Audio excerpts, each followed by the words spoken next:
This episode of the FriedEggs Podcast is brought to you by Temp Drop. When I was first trying to conceive, I tracked my basal body temperature with an oral thermometer and set my alarm for the same time every single morning. No exceptions. I remember one morning, after a friend's bachelorette party, rolling over at 7 a.m. in a hotel room just to grab my thermometer, take my temp, and fall back asleep. Looking back, that was a lot, but when you're in it, you do what you have to do. And now that I'm postpartum and we're getting ready for our next round of IVF, my body feels like a bit of a mystery to me again. That's where Temp Drop has come in. It's a wearable sensor that tracks your temperature while you sleep, so the data is just there when I wake up. No alarms, no strict routine. It even accounts for those nights when I'm up for late night feeds or my daughter decides to let me sleep in for once. If you know what it's like to be deep in the fertility journey, or you're finding your footing again after having a baby, Temp Drop can help.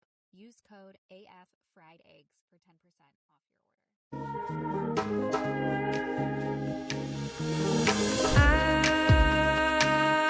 I'm looking for solid ground. Not sure if I'll find. Welcome back to the FriedEggs Podcast. Before we dive in, so if you are a paid subscriber and listen to the full episode of this, we were just chatting for about 30 minutes about this house that I'm buying and the stress involved. So if you want to hear that conversation, you can listen to the extended version, and all the details are in the show notes about how to do that. But what I was going to tell you before you did your coffee break is one of the things that I'm realizing in my 30s also, because we're having these like revelations, or I'm telling you about these revelations I've been having in my 30s, is I find it so annoying when certain things that are good for, like, you don't want to do them and you know you should do them because they're good for you, and then you do them and you're like, man, I feel better. Like So many things. exercise. Yes. Or yes. So, Yeah. okay. So on, I think it was on Friday, I was at my max for stress with this house situation, with work, with just all of, life things. And Lumi was being such a champ. Oh, because Anthony was working a 48. So he was at the fire station for 48 hours. Yeah. And it was Friday afternoon, and she had been such a champ for me on Thursday and Friday. Like, we put on Baby Einstein. She like played by herself for like 2.5 hours with her Wow. toys and napped great. And like, it was like she knew that I was solo parenting and also balancing work and trying to do all of these things. And so And buy a house for her. She just knew you were buying a house for her. she knew She was that, like, Mom, she's like, I know I cost you thousands and thousands of dollars, but I do want this house that's even more expensive. House. Yes. Thank you. Thank you. Please and thank you, Mom. But so on Friday afternoon, we piled into the car. We were going to go visit Anthony at the station. And on our way to the station, he called and said, I'm so sorry, but we just got another call. So we're not going to be at the fire station.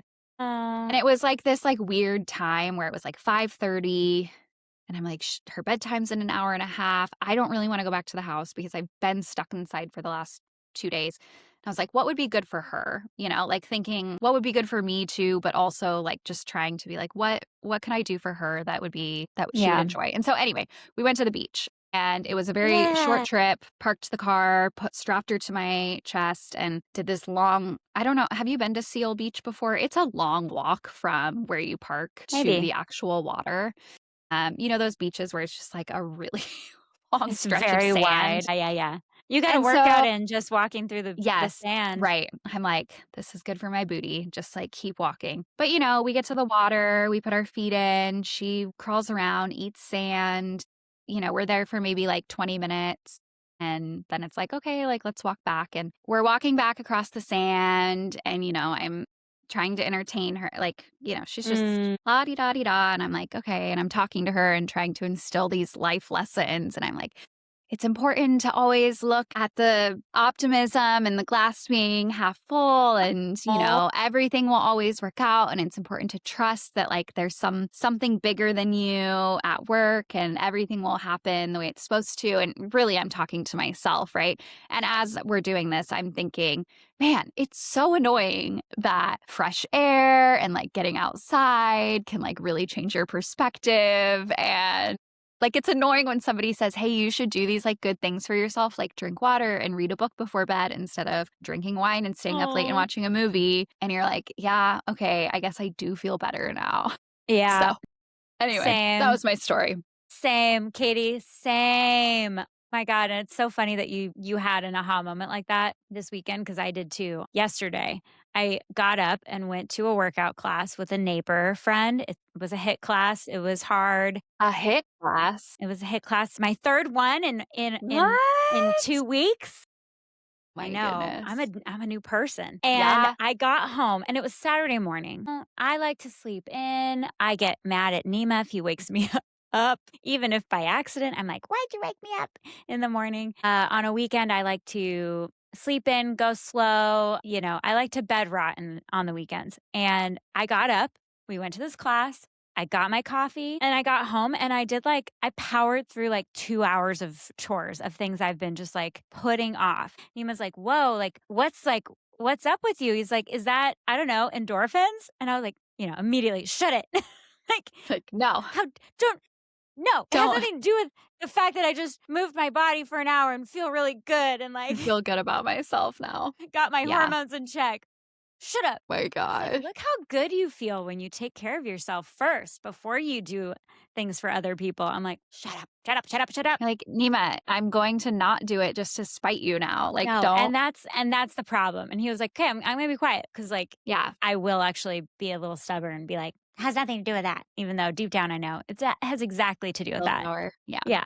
Yeah. It's so tough. true. But then he's like, yeah, you need to reflect. We were talking about needing to reflect on how we feel after those things because it'll be like good reinforcement to do more of it, So like, hey, you saying it out loud means you're going to do it more. Yeah, I've been really curious. One of the things I haven't even like started diving into this, but it's just like a thought that I have is like how going through something like infertility and the IVF experience changes your brain chemistry and like your thought patterns, and also like how like I feel, especially being postpartum, like sometimes I'm like I need to stop giving my feelings and my mind so much control. Like I need to stop trusting that as truth so often because I don't know, I feel like you get to a point where you're just so exhausted and feeling so many things all the time and on all of these different levels that it's easy to just be like, this is how I'm feeling, so this is what I'm doing. And I feel like I'm just starting to get to the point where I'm starting to challenge that a little bit more of like, I know how I'm feeling right now, but like that feeling maybe isn't actually the best thing for me. And yeah. Ooh, you bring up a good point. I was listening to a trainer talk about this and he was saying, it was like some Instagram reel or something. And he was like, sometimes the best thing you can do for yourself is like your brain is going to tell you, well, you know what it was? It was, have you seen these videos on TikTok of there's this guy that owns this company and he does, what is the thing where you like jump off the cliff and then it's like a parachute that like takes you, it's not skydiving, but it's like cliff jumping sort of thing. Yeah, cliff jumping. Yeah, I guess squirrel that's what it suiting. is. Sort of, yeah.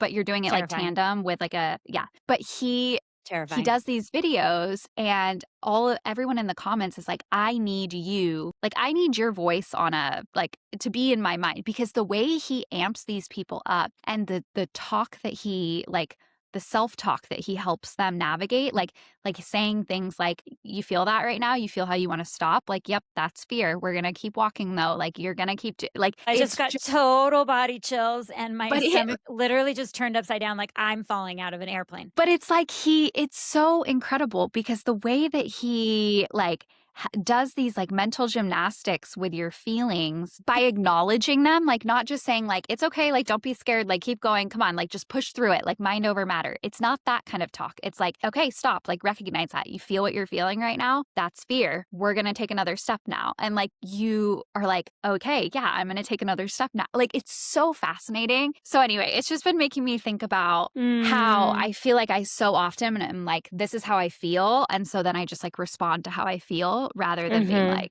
is this actually serving me? Ooh, that last question. That's the question. Is this actually serving me? It brings me back to the general concept of like, you can't think your way out of feeling bad. It's kind of connected. Like you kind of, the power in routine and the power in like these sort of rituals that people have. I think I'm starting hearing you talk about it too. Like I'm starting to see like why that's so powerful, but actually needing to put it into practice.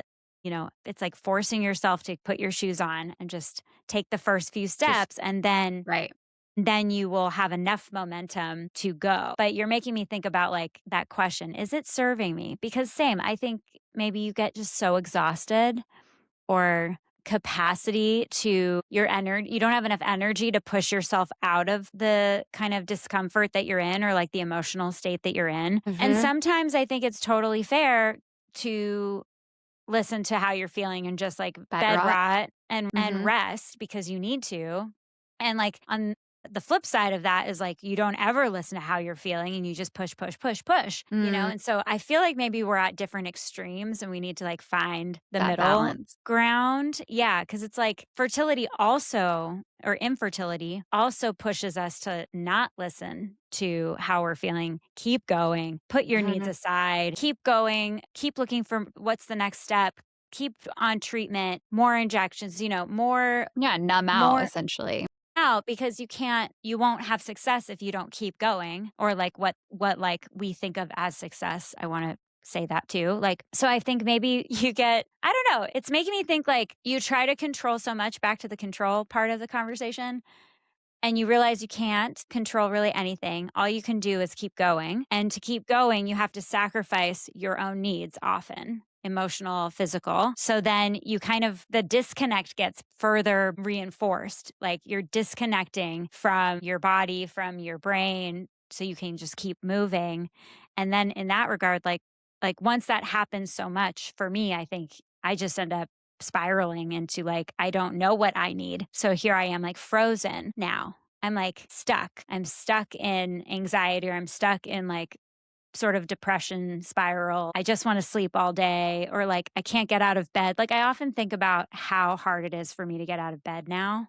And I used to be like a one alarm kind of gal. Like just like since starting IVF or like you're talking about even more recently? Well, no, in the last couple of years, I have been getting out of bed is harder and harder and harder. And I'm like, why is that? You know, I'm just so exhausted. But I like what you're saying about like, is it serving me? No. And I don't know how to keep that top of mind or like keep asking that question in the moment when I need to ask that question. It's like with retrospect, can I do what you did on the walk back from the beach where you're like, I see why this is helpful? Or like when I got home from the workout and I felt so good and like energized and ready to tackle these like piles of things that I've just been like putting away because I can't like face them. You know, it's like after the fact I can see it, but I don't know in the moment when I'm feeling like all I can do is bed rot. Literally, that's like feels like all I have capacity for. How do you challenge it then? And say like, is this serving me? You know, like with retrospect, you can see it, but like, yeah, how do you do it in the moment? I don't know. You got like something, you need that guy who's like helping people jump off cliffs to be like, this is just you being a little depressed right now. So like, let's just get up, keep one foot in front of the other, keep the plan with your friend, keep that workout class you planned, keep that, whatever it is. I don't know. So how do you get yourself out of your bed rot? Okay. When you're like, I can't see it now, but I know I'll feel better later. I don't remember. I don't know if we've talked about this on the podcast, but do you remember when I was telling you that to prepare for postpartum, one of the things I did? Actually, I do think we talked about it on the podcast because we related it to infertility as well. And that's what I was going to do again, is like talking about creating a list of things that like basically a help list of like, these are the things that I need when I'm not feeling like myself, or that you can give to a friend or a partner, or like kind of like a like an emergency checklist of like these, you know, if I'm not feeling like my best self or I'm drowning, instead of having to think about what do I need, or instead of somebody having to ask me what do you need, it's just like this is the list of things to help me like get through whatever it is that I'm experiencing, you know. And for me, like those things were, I'm trying to even think about what some of those things were now, but like food was a big one. Yeah. Coffee, iced coffees are always like a bring me back. It feels good when someone gives you an iced coffee. So it just is like a nice gesture. But I think we can also do this for ourselves. And it's something I've been thinking about more of, like, not even related to infertility or IVF or anything like that, but just feeling better about myself and my life is, you know, what are the things that do make me feel good, and how do I incorporate them into my week so that I don't, or month, so that I don't have to think about them. So like what you're saying is, instead of being like, I'm having a bad day, you know, I'm just going to bed rot, or or what should I do? Like, I really don't want to do this right now. Like, this is why I loved the gym app that I was using, because it was like a $25 cancellation fee if you canceled within 24 hours. And that was enough to force me to go to the class. Even when like 2 hours before I was like, oh, I'm having the worst day. I really don't want to go exercise right now, but I'm also not wanting to pay $25 to cancel. So what do? I go and do the class, and guess what? I feel better afterwards because I got out of the house, had endorphins, like it just moved your body. you know? Yeah. And so I what mean, are the like routine.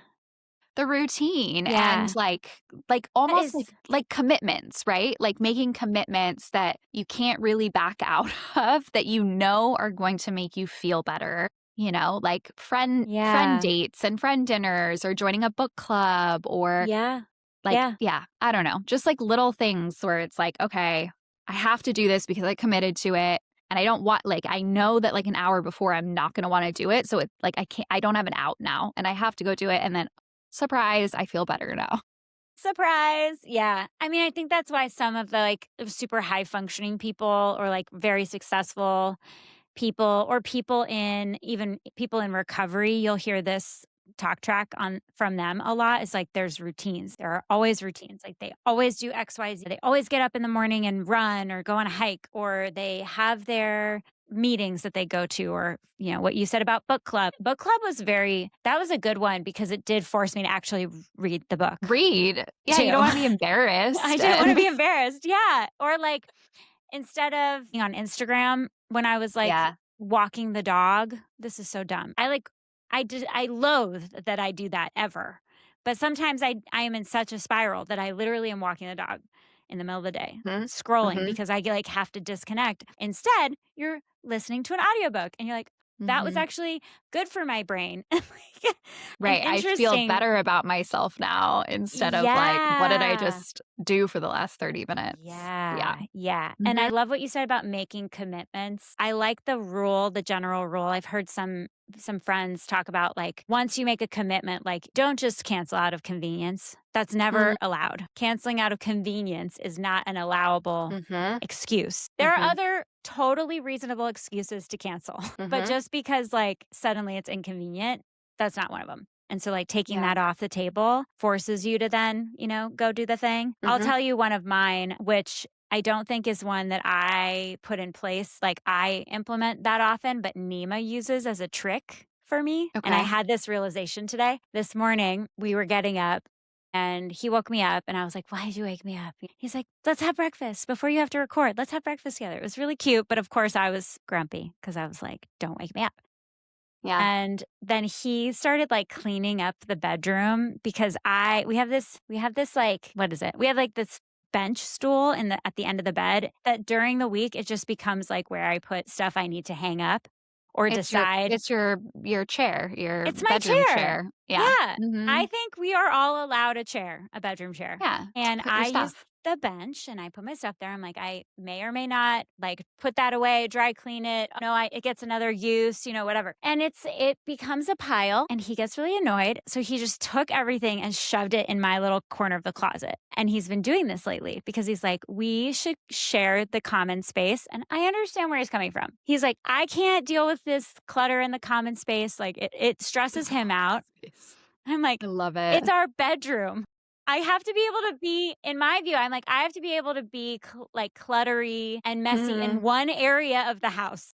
It's more than one area of the house, but like I have piles in places. It's maybe an ADHD thing. I should get that looked at. Anyway, so he put all this stuff in my closet, and I got really annoyed immediately. It was like the very first thing in the morning. And of course, then like I go down like a spiral of like, it's Sunday morning and now I'm annoyed. And he went into the kitchen. He started blasting music. He pulled me out of the bedroom, and we just started jumping up and down and like dancing in the kitchen. Yeah. And by the end of the song, we were laughing, and Gwenny was playing with us. She went to go grab a toy, and he was twirling me around, and we just like totally reset the moment, in like a 2.5 minute song.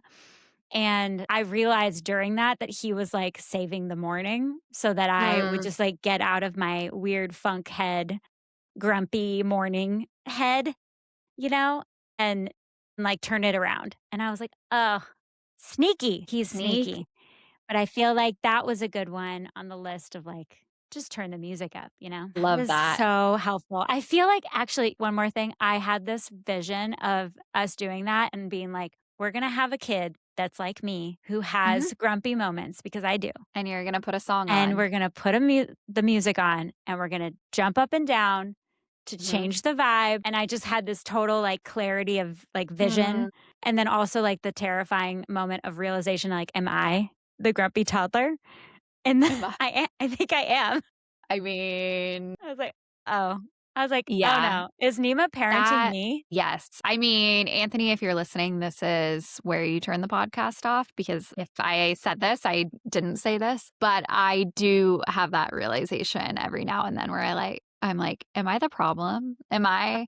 Because it Oh my seems God. like My God. whenever things are rocky or what, I'm like, I think I'm the one that started this. I think Is it was it? my mood. Is it me? Am I'm the am I problem? the issue? It's me? I think that might have been me. Yeah, I usually come around to it. In the moment, I'm usually a little spicier. I'm like, Yeah. how dare Well, you? because, You know? okay, I get spicy about it because then when it is actually not my problem, I feel like I get gaslit into thinking that it's my problem and I'm like, no, this is not actually hormones. This is not actually like, This is a actually legitimate you. concern. Yeah. This is real. Where Take it seriously. where's the feedback box? Okay. But then Yes. when that happens, also like, 10 minutes later, I get to the point where I'm like, oh man, he's so much more gracious about it than I am. Like it is 9 out of 10 times it's my mood.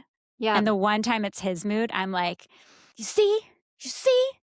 And then, man, Katie, it's hard. Being in relationships are hard. Being in relationships when you're woman going is through hard. crazy hormonal changes is hard. When you're going through the ups and downs, when you don't have control. Ding, ding, ding. Back to our where we started today. When you don't have control and you don't know what the future looks like, you're trying your goddamn best. It's hard. It's really freaking hard. It's just Well, I don't know. kudos to Nima for the music thing. I was going to say, I feel like mine, and this is much more violent, and like people are going to be like, what? But Bring it. I love the cold plunge for this. We have a Oh. cold plunge, and Do you it is use like it? not as often as I should. Anthony uses it like almost every day. And I mean, because you're in there for, I think I'm up to like a minute now is my max. Wow. But it's like a minute where all of it, like you get in as one person and you get out a totally different person because you shock, like there are no feelings or thoughts anymore. You are in survival mode. So it's like, Wow. it's like the quickest and most, like if there is an image of how to change your mood, it is literally just jumping into cold water and getting out again. And I feel like it just shifts everything. And so Wow. I hate it when I do it, but then when I get out, I'm like, I feel like a completely different person. Wow. So Okay. Everyone get a cold plunge. If you don't have everyone a get a cold plunge, plunge. just ice take a cold cold water on shower. your face. Yeah. Just Honestly, splash yeah, your face with ice cold water. The bowl of ice water on your face. So that too. yeah. Take Okay. deep There's breath. something I wanted to tell you that I was thinking about this morning. I have reached the stage and I am really curious about listeners who can relate to this. I have reached the stage of parenthood which is so funny because for those of us with infertility, we don't get asked, when are you giving your baby a sibling? We get asked, when are you doing your next transfer? And I feel like I have reached that stage where the chatter has started in the background of obviously with my parents, it's like an immediate, we have that conversation freely. You had Lumi and it was immediately like, great. So when's the next one coming? And I'm like, whatever, freely, like you guys can ask as much as you want. That's fine. I know some people don't like when their parents do that, but I don't care about mine. But I have started hearing through little birdies that there have been other like extended family friends that have been asking like, so when is Katie doing her next transfer? And all well-intentioned, but it was like, and it doesn't truly bother me because we want a lot of kids. It's hard for us to have kids. And so obviously like, great. Yeah. And people know that. And people know that. But I think it's funny because I know that this is like a gripe that a lot of people have, that as soon as they have their first baby, people are like, so when are you having another? And they're like, we don't even know if we're having another. And like, also, I just had a baby. Get off my back. Yeah. And I was like, Yeah. oh, this is like the IVF equivalent of that question. Like, when's your next Yeah. transfer? Yeah. Do you I love don't it know. You when want to come? people Yeah. Yeah, do you wanna get on the invite list? Yeah. Do you love it or did you ever get cuz I get this a lot actually. Mm. So are you gonna go for twins? I get I this all the time. And I don't know if it's like just because I don't know if it's like a common question that people would ask for IVF in general, or is it more common for when people know that we're going to do this through surrogacy? But right. to me, I'm like, that is so like, what? Like, it's just like, Yeah. to me, it's like without, again, sort of, how do I want to say this? It reiterates the fact that people just don't understand really much anything about IVF in general. And then also about like pregnancy to just willy-nilly be like, "Oh, you're gonna Right. go for Just like, twins?" actually, yes, we decided we're going to do a boy and a girl. And this Well, is when we're transferring. And yeah. it's more for me like, if that's the decision, like, if that's what people do, I don't mean this in any kind of negative or shame way, but, like, it's without the, like, realization or without any understanding for, like, twins are actually, like, that's, like, a really high-risk pregnancy. Like, to Most just IVF throw it doctors will out there. not. Yeah. Yeah, but just to throw it out there willy-nilly, like in really, like, overly excited positivity, like, "So Hmm. are you gonna have twins?" I'm like, Yeah. "No." I mean, if it happens, my If it gosh, that would be happens, but we incredible, didn't. Yeah. but, like, I'm not gonna go, and most doctors won't do that anymore, but it's also like, "Hi, that's also very risky," like, super high risk pregnancy, high risk for the surrogate, and so it just felt like, "Do you know anything?" I don't know.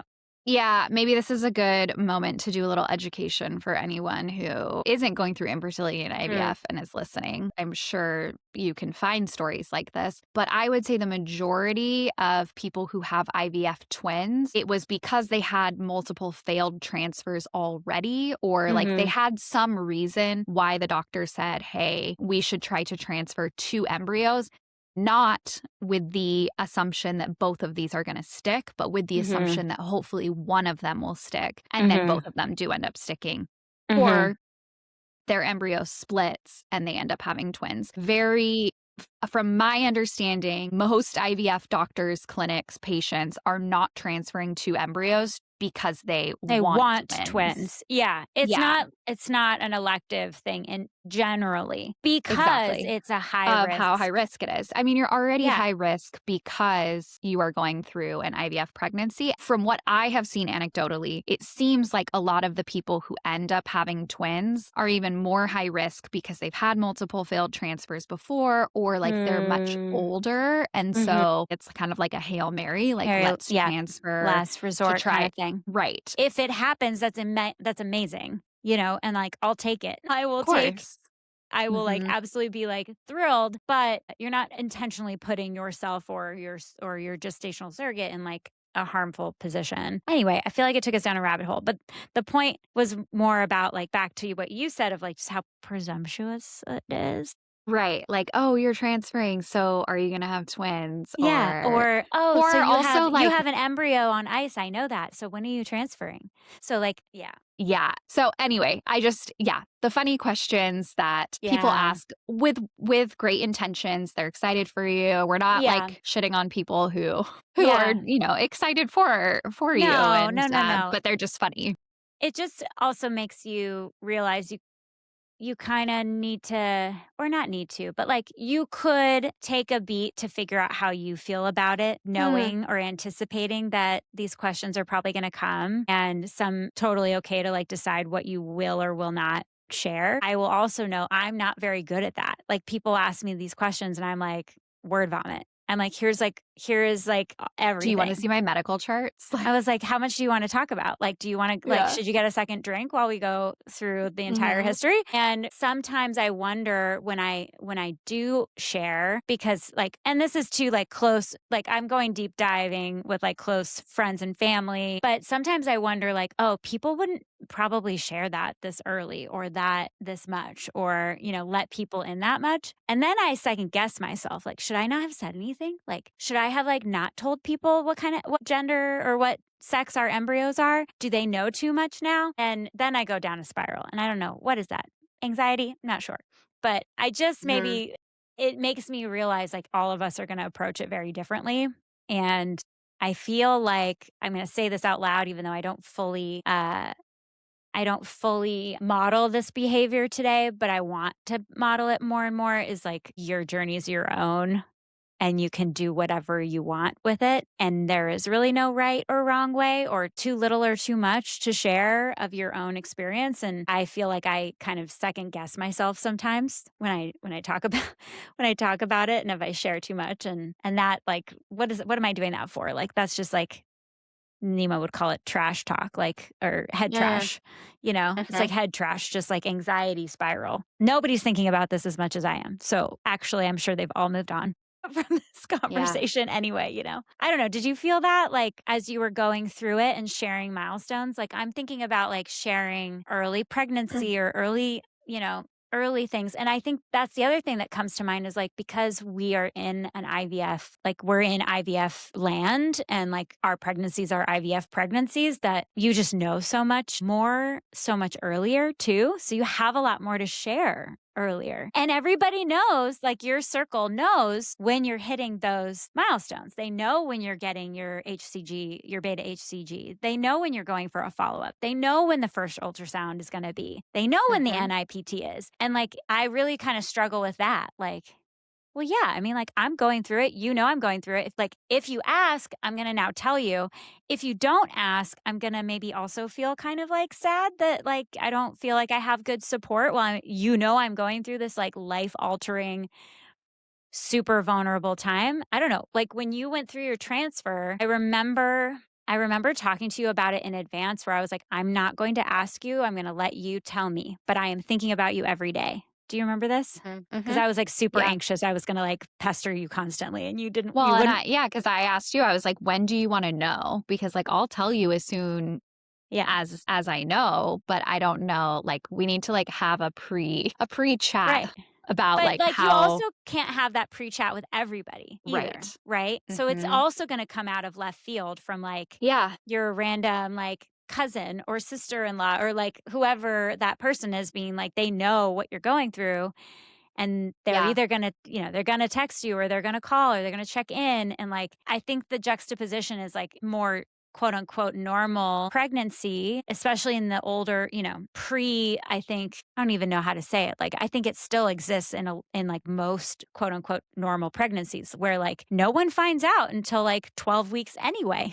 Because people aren't telling anybody in the first trimester. So I don't know. It like simultaneously feels like it's an opportunity to get the support you need because those people already know what you're going through. But then at the same time, it feels like really uncomfortable to be telling people like really soon or while that information is coming in. I don't know. Back to like, I want It's to really hear how fragile. you felt. Yeah. How you felt about it. Mhm. As you can tell, I'm Yeah. ruminating over like, what will I I know. do? I don't know. Amy's I'm like like, Amy's what will like I do? How will all I of handle these this? different like I need like a Sorry. whiteboard to like Beautiful draw a mind. map. Yeah, I don't think there is a right or wrong answer to this because I think there are positives and there are things to consider with both options. So for us, we did tell immediate family that we were transferring and close friends that we were transferring. So they knew on transfer day. When you know on transfer day, then you know that something happened and they could potentially be pregnant or not. And so the way we Mhm. approached it was that like we're like, please don't ask us. Like we will tell you when we're ready to tell you. And I think also kind of the assumption was no news is good news because if Yeah. you know what I mean? Like I think from my mom's perspective, I'm actually curious. I should ask her about this. But my assumption would be the longer that it took us to say anything, the more it probably confirmed that like something had happened and it was positive. Because if it was negative, I would have called and been crying and telling her immediately. So yeah, I mean, we probably had a circle of, I don't know, 10 to 15 people who knew immediately that it had worked and that we were pregnant. I liked that because of the support that we got, but I've shared this before as well that came at a cost of now you have all of these people who Mm. know what's going on during this really fragile time. And so it's almost like every single update that I'm getting also comes with then communicating that update. to everyone else who's curious, how is it going? And I think too, like anyone who has experienced pregnancy and like more specifically a pregnancy after loss or infertility, people ask a lot.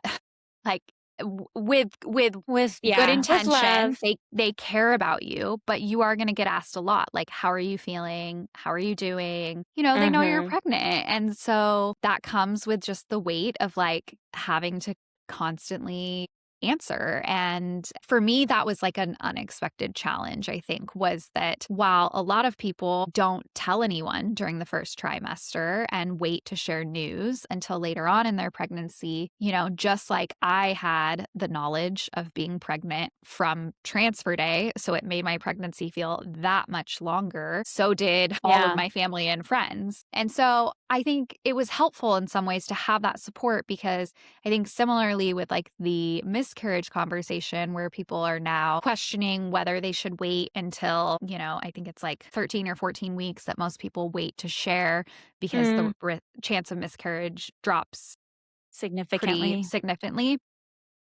But then a lot of people are like, yeah, but I'm going to have to like then share that I had a loss with my family anyway. And I'd rather have their support, and like, I'd rather have them be able to celebrate this pregnancy with me, even if it does end in loss. And so there's just like a lot to consider there. I think it's a lot to think through. And I think it is something to think through and to talk to your partner about. I mean, I know for us, like, I definitely am excited to hopefully have a transfer or pregnancy in the future where it does feel a little bit more like sacred and private, and to be able to like keep that news a little more close to home for longer. But I also think that that's like a privilege. Like, I think that that's something that when you go through this experience, like, you do want all of the support that you can get. I mean, you're literally getting pregnant with, you know, a bunch of doctors in the room with you.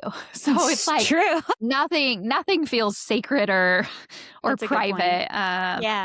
And so I think like it feels like a privilege to think about a future pregnancy where things are just like a little bit more personal and interesting. Yeah, I don't know. That's kind of the way I've been thinking about it. Wait, that's really, I didn't put those two and two together. Like, it's not a private. It is okay.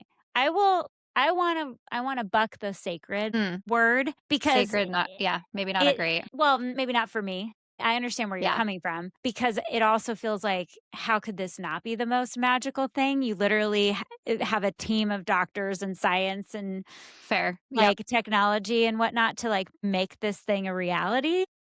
But I understand where you're coming from of like, it's already so on display. Like, everybody's already actually been like way more in the weeds. Like, if you think about like your broader friend group, how often are you talking about each other's sex life and biology and fertility and hormones and all this like really detailed personal stuff? How often are you talking about that with people who are fertile, who have never had to go through any fertility challenges or infertility treatments? Probably not that much.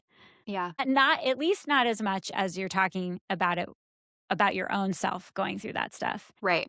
I think we are already sharing so much with our communities, way more than is typical for like a fertile person to be talking about. So it's already so on display. Like, the fact that we even talk about like sex is like, isn't that like this quiet thing that, you know, is just between you and your partner? Well, not anymore. I know. Not anymore. My app knows all about it. My doctor knows all about it. My doctor knows when I'm having sex. Yeah, my friends know, because I may or may not be taking a test this month. The government knows. Yeah. Hopefully not, but yes, maybe. So yeah, it's already so on display. And then the fragility of the early weeks, the news, it also like trickles down to the fact that like you're not getting to tell the world in the way that like we all grew up seeing in movies and TV shows, where you get to like celebrate or do a gender reveal, or what even is that anymore? But like, you know, that's all the stuff that we were sort of, I guess, like conditioned to think is like the normal path, right? So now that's all like sort of not there for you. So we're having Amy Ryan on later this summer, and she wrote her memoir on infertility. And one of the things that one of the scenes is she talks about even like getting a positive pregnancy test is no longer a private experience when you're going through IVF because you're literally your doctor knows you're pregnant before you do. It may I mean if you're testing, like you might know first, but like with going in and getting your blood drawn and so she talks about even just taking a pregnancy test after a transfer alongside your partner, like you're not even getting this private moment anymore where it's like the only person in the world who knows that you're pregnant is you. It's like, no, you have a whole medical team that knows. And also your partner is usually there to like taking the test with you. And so she ends up like taking one by herself as like a reclamation of like, I want to just know on my own. So yeah, I think that's an interesting aspect of this whole experience is that nothing really is private anymore. And I think for me, like there was so much excitement of like this worked, like we want to celebrate. There's so much joy and, the transfer was a success. And then I think the fallout from that was that I did start experiencing some of those feelings like very early on in the first trimester, which we've talked about in previous episodes of like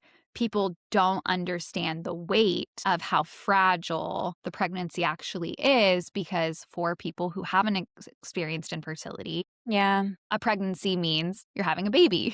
Yeah. And it doesn't mean that you're just pregnant and this could end at any moment, which is how it is for a lot of us of like, okay, well, yeah, I have a positive pregnancy test, but let's see what the ultrasound says. And then let's see what the NIPT says. And let's see what the anatomy scan says. Like it's all of these different benchmarks. Whereas for them, it's like you find out on, October 15th or whatever that you're pregnant. And it's like, oh, you're going to have a baby in June. And it's like, well, And so I think I felt a lot of that fallout of like having to balance other people's excitement and joy, but also them like having this like really intimate knowing of what was happening with my body as I'm also experiencing it for the first time and experiencing it with Anthony. And so it's just a lot to like, but like I said, I think it's like positive and also like, because I don't know if we would have done it the other way if I would have mourned, having my family and close friends and everybody like so intimately involved with something that we'd worked so hard for. And so I think it's just like a cost. It's just a conversation I think that you should have in advance and think through. Yeah, because not having their support or like not sharing with that circle, then they're not automatically thinking of you, they're always loving you and supporting you, but they don't know what you're going through. So then the alternative is like you're in it really alone. So it's like you're in it alone or you're in it with a lot of loving people who are maybe going to get annoying. Who are going to, Yeah, who are going to over index on caution or be overly positive, where now you're like, when's the baby shower? Yeah. Is it my responsibility to like bring them back down to earth?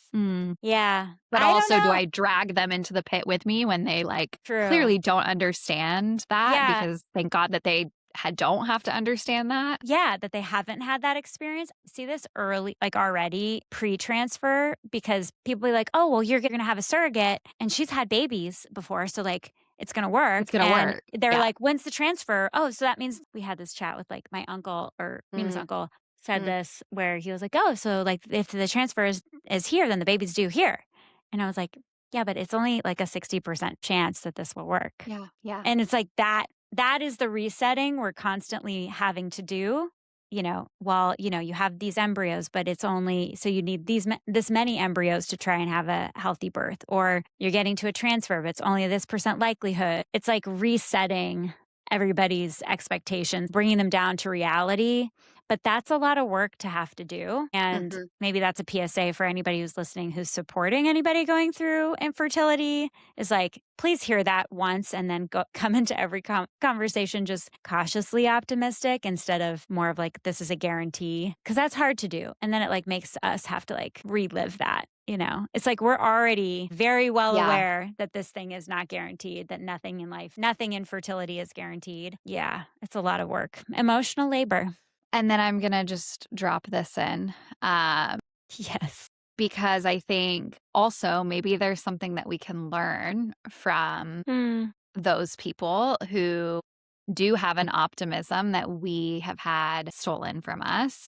And because you're right, there's only a 60% chance it's going to work, but you can frame that statement as there's a 60% chance that this is going to work, or there's only a 60% chance that this is going to work. And so I think that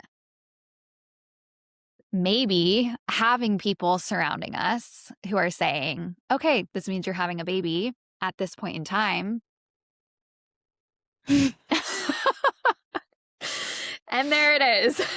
Is maybe what we need. If we don't Maybe cry we once need an episode, it's not an episode. But like maybe we're the am I bringing it back full circle? Are we the problem? Maybe we're the problem.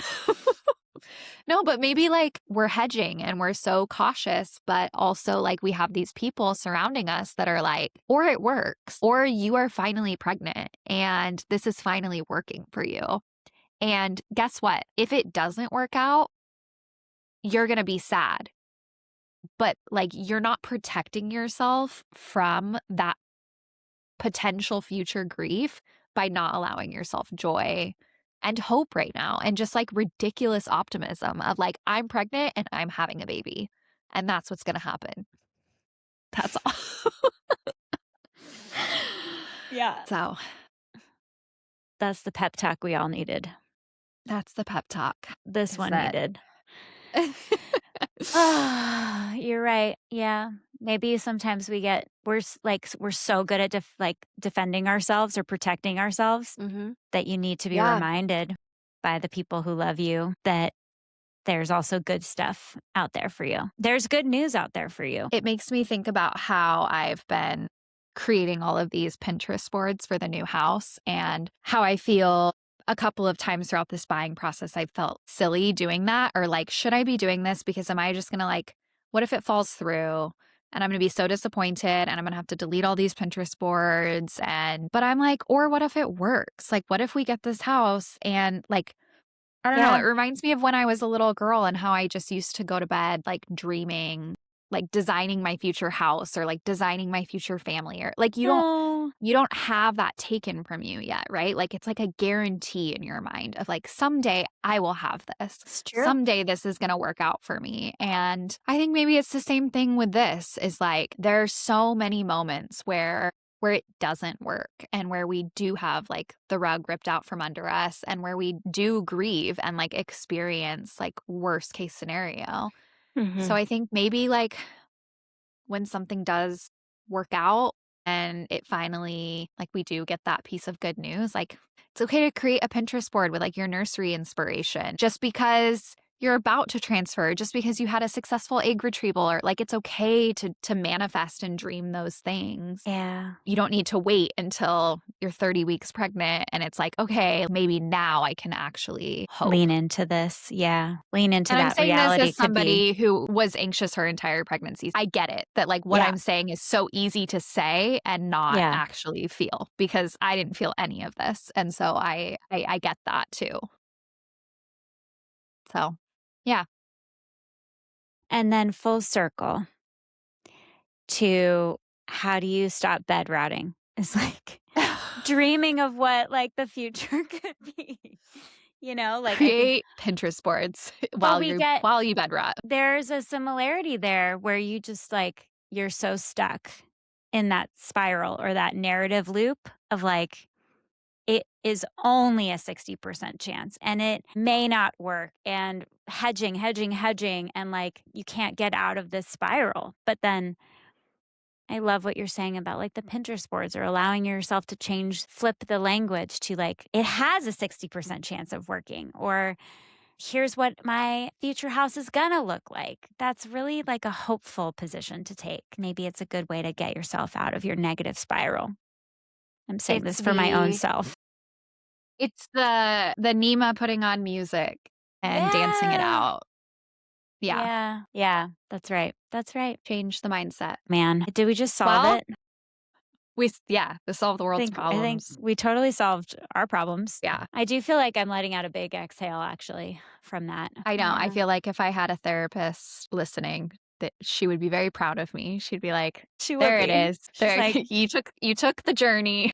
You got You there. had to have all the thoughts, but you got there. And oh, by the way, back to full circle, release control. If the house is meant to work out, it'll work out. There's no reason to stress. Whether or not you made a Pinterest board is not going to change the outcome. But it is Yes. going to let you sit in the joy of dreaming of this new space a little bit Yeah, longer you and getting make it a little bit excited. more concrete, Yes. right? Yeah. You getting excited and celebrating small milestones is not going to determine what happens tomorrow. It's only going to determine How you whether or feel not you today. celebrate it, how you feel today. And like Yeah. also this idea of like, I don't think that a story has to have a complete perfect ending in order for it to be celebrated. Like, I think that even if something doesn't end the way that you want it to, or the way that you expected it to, like that doesn't mean that there weren't steps along the way or like small joys along the way or things to celebrate along the way. I don't think that like, like Yeah. an ending that is not what you anticipated takes away from the rest of the experience. And what is it called? Like future tripping? My mom used to say, don't borrow trouble. Ooh, Isn't that a good I one? like that. Yeah. Should get that tattooed. I I like that. should, huh? Don't borrow Yeah. trouble. Yeah. It's like, that's not yours. Yeah. I mean, I should get it tattooed or at least put in like a frame, right? Anywhere I can see it because I do all the time. I want to do an episode and I say this with Amy knows how I'm saying this. Please, if this is also you, understand that I'm saying this with like so much lightheartedness and also understanding of the complexity of surrogacy. But we've talked about you kind of talking about like what it means to have a surrogate for your transfer as opposed to you carrying a pregnancy yourself. And I would love for you to make a list of all the things that you're going to do and enjoy when your transfer happens. Like get a tattoo. Like I feel like you should just get do a all of tattoo. the rebellious things that you wouldn't be able to do as a way to be like, okay, maybe I can't carry this baby on my own, but like I can do these things. Like I'm going to go on a roller coaster. I'm going to go. It's so funny that you say that because I was thinking about this exact same thing yesterday. We were with some friends and I did that class yesterday. And during the class, I was gassed and I have my Oura ring. So I was like checking I recorded my heart rate and I got into like zone 4 and like zone 5 for a second. And I was like, I am out of shape. And I had this thought of like, I should just get like as fit as I can because like Be a surrogate. one of those women where people are like, you just had a baby. You just had a like, baby?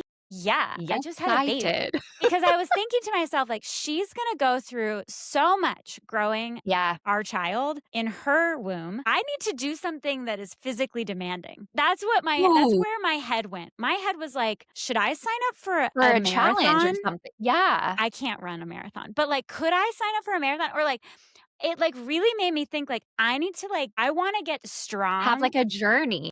So that my body has to physically evolve as well in some regard. And it just like clicked with me yesterday while I was like dying on the like, what are these called? Skiers. I hate those. I cannot recover from the cardio part. I do the cardio part and I'm like, I'm crushing it.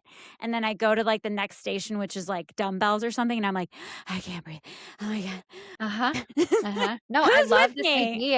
Yeah. Anthony and I had this conversation last night where I was like, are you going to do anything? I mean, I just love the idea of like milestones and goals. And I'm a sucker for that kind of stuff. And he's turning 40 this fall. And so I asked him, I was like, are you like, I don't know, do you want to train for something or like have some sort of like goal to reach by your 40th birthday? And he's like, no, I've done an Ironman. I'm a firefighter. He's like, I did it all already.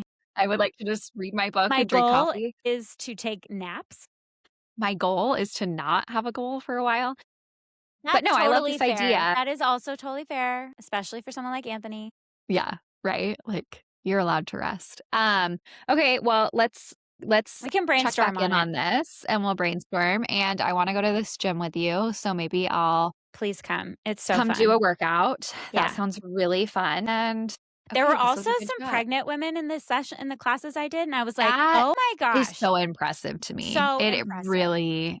And they were fit. Like they had their cute bellies, but they were like still modifying, doing all the exercises. And I was like, incredible. It was amazing. That was always my dream when I was going when I was going through IVF and I would see pregnant women in the gym, and it was Yeah. always like so triggering because I'm like triggered by anything at that stage and hormonal. But I'm also like, someday this will be me. And then Someday I this will be became me. pregnant and it was like all This is downhill. absolutely not me. Sciatica, absolutely not. I think I worked out like I did run 1 mile while pregnant when I was like 12 weeks pregnant. I ran a mile on the treadmill. Wow. That was my, Wow. and then never Yeah. worked out after that.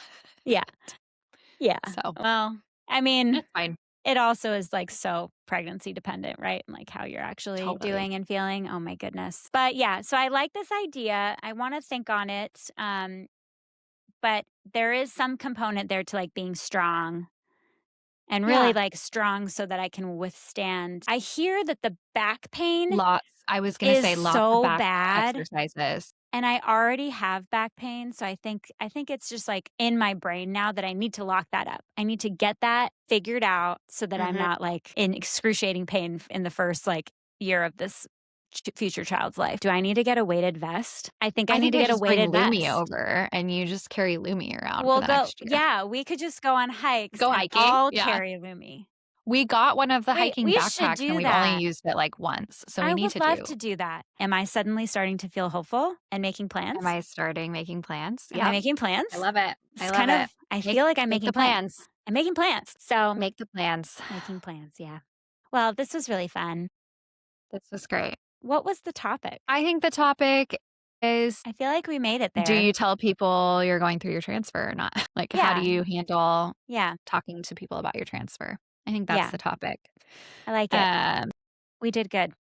And yeah, do we want to know anything about? So we noted last time that we were going to be sharing some more surrogacy stuff, which I think we're actually We- going to postpone to a little bit. We have a lot of We have a lot to talk about. we have a lot to talk about, but as I noted, I'm potentially moving. We're also gone for like 2.5 weeks this summer. We're going to Montana, which I'm very excited about. Yay. So we're going to have a lot of guest episodes this summer with some really, really great experts. And then also we'll be popping in to Yeah. keep sharing. And Amy is going to share about surrogacy stuff, Yep. Mm-hmm. but it just might be Yeah. a few more weeks. Yeah. So, Yep. We also want to. We're gonna do. Katie's gonna share her birth story. yes. She gives me a big eye roll. Maybe not. No, I am. I do need to like talk about it and process it. It's, I think, time to It's been almost a whole year.